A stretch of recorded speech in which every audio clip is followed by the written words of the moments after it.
he's almost got a free hit there, isn't he, this season, in a sense, because they've brought him in. It's not his team. It's not a team that can play, actually, really, in the style that he wants. So he needs time. Do you think he'll get it? Yeah, I do think he'll get it. And I think it's not a free hit, because I think you'd expect a bit more from Manchester United than what we're seeing since he's been in. It's very difficult to come in during the season and not have his pre-season to implement his plans with the team. But he has to look to the future and moving forward. And how can he, firstly, he says win the Premier League, how can he compete to get a bit further up the table? I think that's the next step for them. But ultimately, the goal moving forward over the next few years is to try and do that. You had, sorry, Mike, you had a little go. Obviously, you've had a few goes at management.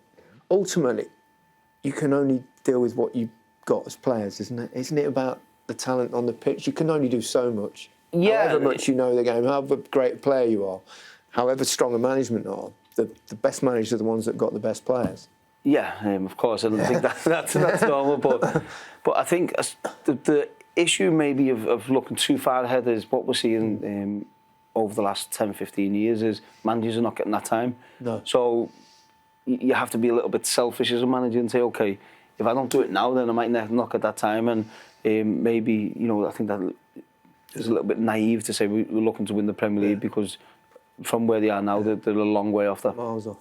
Yeah, but you've been inside the club, Man United, obviously a huge club. But what's happened? Why has there been such a fall off? You've been in the dressing room, you've played with the players, you know what it's like to be successful for Man United. How can it go from winning trophy after trophy to then now we're talking about people talking about relegation battle? I have no idea. I think since Alex Ferguson left, David Gill left. I think they've tried various different managers, some top managers as well in terms of obviously Mourinho, Van Gaal, David Moyes, very experienced manager. Everyone's been in and tried to get more out the players, out the team, and obviously we're seeing changes off the pitch with Jim Ratcliffe and Ineos coming in, and a lot of speculation of different changes with the staff, with certain things around the club. So I think everyone's a little bit on edge. I think certainly now, but over the last 10 years, there's been a slow decline of the football club, and they just need to try and get some consistency in what they're doing, whether that's with the manager, with the process, recruitment, and how they want to try and move forward. And I think key, isn't it? if they get that right, then they will start to get better. But I think you could even go back to, you talked about when Alex Ferguson left and stuff, but if you look at Liverpool now, they've got a new manager in Arne Slot, and it's testament to how Jurgen Klopp left the club in a really good state. And the structure above is really good. That probably wasn't the case at the end of Sir Alex Ferguson's reign. I know they won the league that season, but it wasn't their best side. And a lot of their players, a lot of their great players, were coming to the very ends of their careers. And then I think from there, they've had problems. The academy wasn't delivering the players that they were before and stuff like that. But even knock-on effect. But they could go and buy the best in class.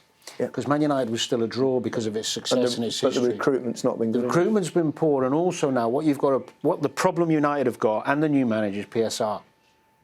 That you can want to get rid of 6 or 7 and bring in 4 or 5, and you might even be able to entice them in. But if you haven't got the capability of doing it financially because of PSR, you're then trying to put this jigsaw together that's really difficult to do. When you say recruitment, though, Dan, what do you mean by that? Because the players that they've bought in have normally done well. See, Anthony at Ajax, he did really well. He's going on loan now. He's doing well. You see McTominay going to Napoli, doing well. And that's why I asked you, alluded to that before.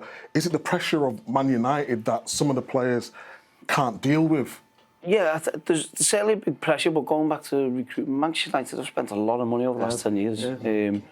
And I think what they've done, the structure hasn't been there because a certain manager hasn't had a long period of time to put that in place, or the club haven't put that structure of what they want in place.